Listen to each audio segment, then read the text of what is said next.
In a huge city, there's always something new to discover. But does it always have to be something new? Together, with 3 vintage store owners, we dive into the world of secondhand items. This time, I'm on the hunt for unique items and stories, coming to you from...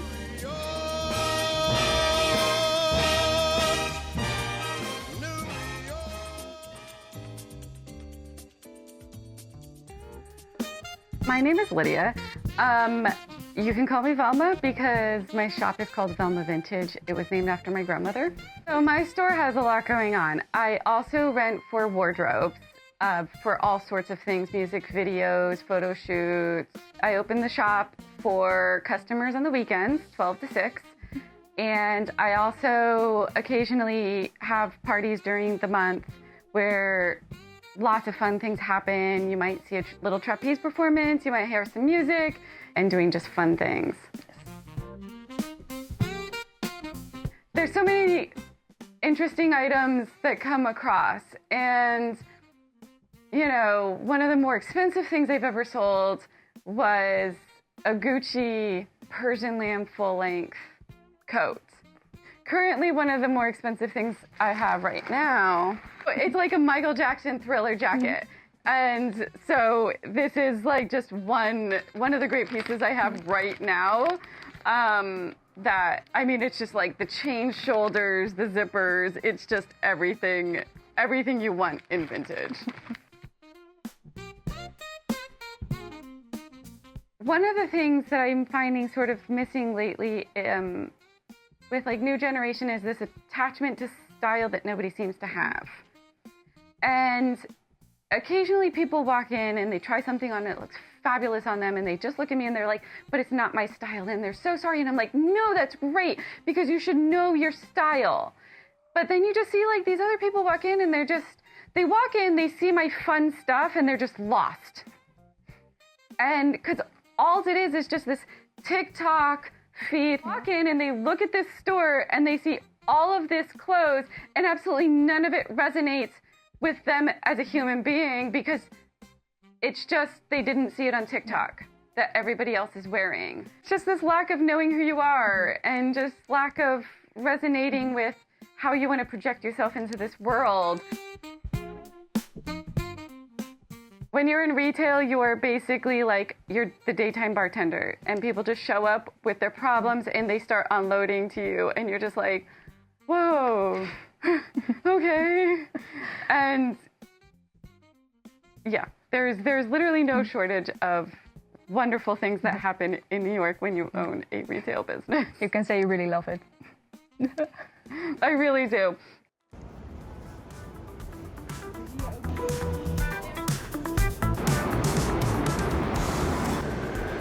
My name is Phoebe Taylor, and this is the Museum of Nostalgia, which is a hybrid museum and toy shop. I always collected toys and kept my toys in good condition, partly because I'm the oldest of 3 kids, and so my parents really emphasized that we keep our things nice so that our siblings can play with them. So I've been kind of adding on to my collection a little bit, but then when my husband and I met, we started kind of collecting things together. Our collection was growing and growing and growing, and we were running out of space to live. So eventually we're like, we decided to see if we could find a space where we could share our collection and then also sell things that we had extras of.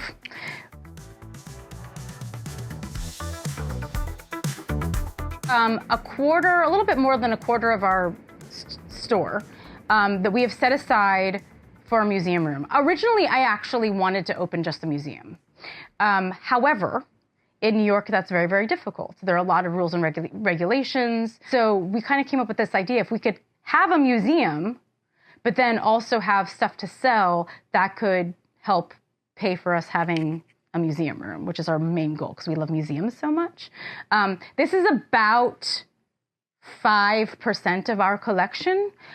We rotate things kind of on a regular basis based on the time of year, what we feel like we want to show off.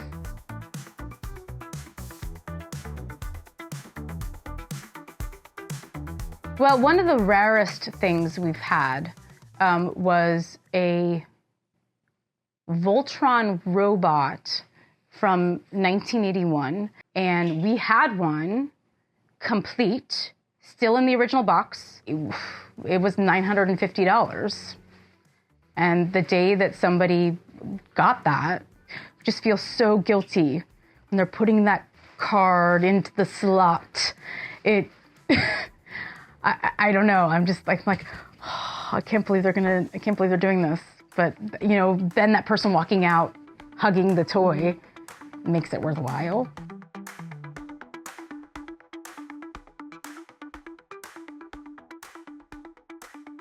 I love all my things, and so it's really difficult for me to like have a favorite. There are a couple of things that are a little rare that we even struggled with bringing here because we were worried. For example, there is a vehicle for the Ghostbusters, but not the regular Ghostbusters, a different Ghostbusters called the Filmation Ghostbusters. People always want to buy the My Pet Monster, that blue monster up there from us, all the time.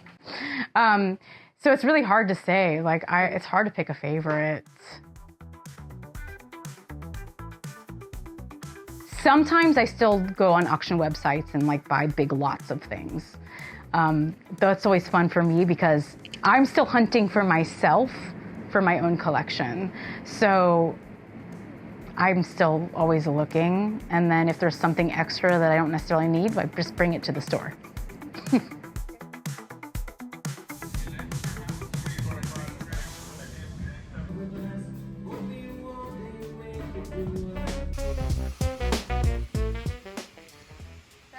I'm Alex Carpenter.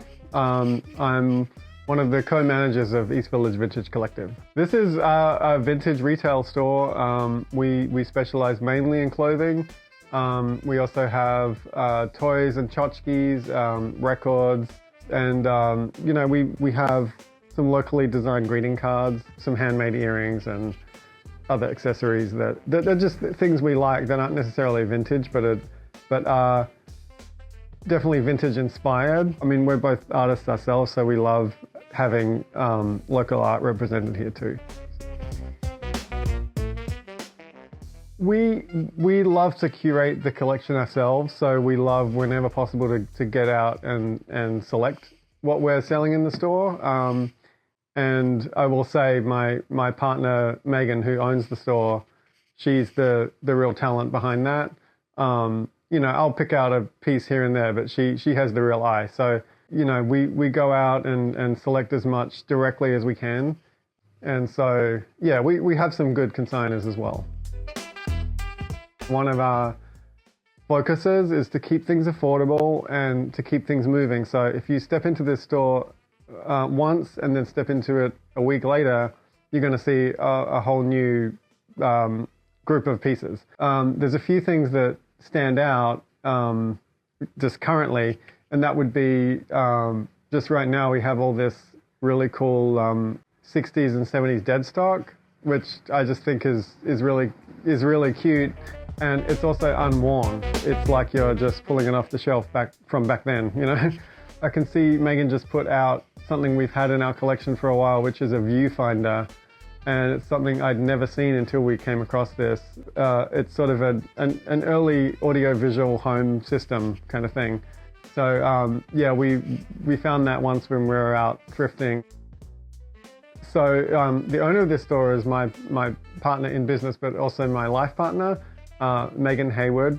And I want to make sure I mention her because she couldn't be here today. Yeah, I mentioned how she is kind of the spearhead behind all the curation of the store. But it would be remiss of me not to mention how community focused she is too.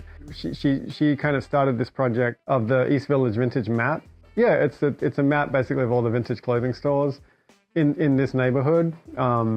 That's really something I admire about Megan. She doesn't see the community as a competitive place. It's a place where we should all come together, because that's a really central part of this of the aesthetic and kind of goal of this store.